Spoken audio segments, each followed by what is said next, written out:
नमस्कार, मैं शुभम द्विवेदी, राष्ट्रीय अध्यक्ष मानवाधिकार एक्शन फोरम। विगत कुछ दिनों से एक विशेष टॉपिक पे हम चर्चा कर रहे थे, सेक्स एक्सटॉर्शन पे, और जिसका कार्यक्रम नवोन्मेष कुछ तो कहो सीजन 17, जो कि 17 दिसंबर 2022 को आयोजित किया जा रहा है डिजिटल आशीष के द्वारा। यह नवोन्मेष का 17वां सीजन है और इस बार का भी विषय बेहद गंभीर और सामाजिक है। विषय का नाम जैसे मैंने बताया, सेक्स एक्सटॉर्शन। साथ ही साथ इसको एक और नाम से जानते हैं, अगर थोड़ा सा मैं कॉमन भाषा में बोलूं तो हनी ट्रैप। हनी ट्रैप जो है दो शब्दों से मिलकर बना हुआ है। तो हनी मतलब होता है शहद और ट्रैप मतलब होता है जाल, मतलब कि मीठा जाल। तो एक तरह से इसमें क्या होता है कि जो लड़कियां होती हैं जो फेक होती हैं, और कई ऐसे लड़के भी होते हैं जो फेक होते हैं, वो फेक आईडी बनाकर फेसबुक में, इंस्टाग्राम में या अन्य जो आपके व्हाट्सअप है या अन्य जो सोशल प्लेटफॉर्म है वहाँ पे आपसे जुड़ते हैं और आपसे बात करने की कोशिश करते हैं। इस बात का वो विशेष ध्यान देते हैं कि आपकी प्रोफाइल हाईली है या आप किस तरह से उसको प्राइवेसी लगी है नहीं लगी है, या आपके म्यूचुअल कौन है, उनको पहले से लिस्ट डाउन कर लेते हैं। उसके बाद जैसे ही आप उनसे जुड़ जाते हैं, वो आपसे बात करने की कोशिश करते हैं, एक लड़की बन के आपसे बात किया जाता है और आपको लगता है कि वही बात है कि मीठा जाल देख के फंस जाते हैं लोग।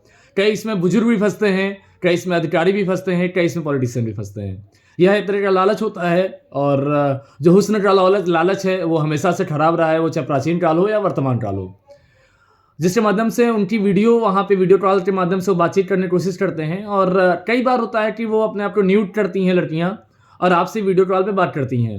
ऐसे में कई बार वास्तव में होता है कि लड़के होते हैं, युवा होते हैं, या फिर जो नॉर्मल इंसान होते हैं या वृद्ध होते हैं, वो अपने कपड़े वगैरह उतार देते हैं और उससे बात करते हैं। वह वीडियो रिकॉर्ड हो जाता है। कई बार ऐसा भी होता है कि वो केवल उनका चेहरा जाता है, वो ऐसी कोई हरकत नहीं करते हैं। लेकिन एक और अगर आप थोड़ा सा डिजिटल में जानते होंगे तो मॉर्फ्ड वीडियो होता है, मतलब कि जिसमें आपका जो चेहरा होता है उसको उठा लिया जाता है और आपको बाकायदा एडिट कर दिया जाता है और आपका न्यूड वीडियो वहाँ पर तैयार कर दिया जाता है। उसके माध्यम से भी आपको ब्लैकमेल किया जाता है।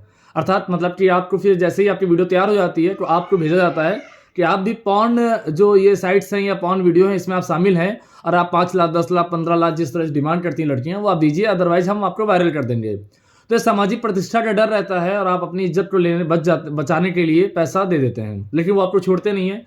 लड़कियां या लड़के जो भी उस मामले में इन्वॉल्व रहते हैं बार बार आपको परेशान करते हैं।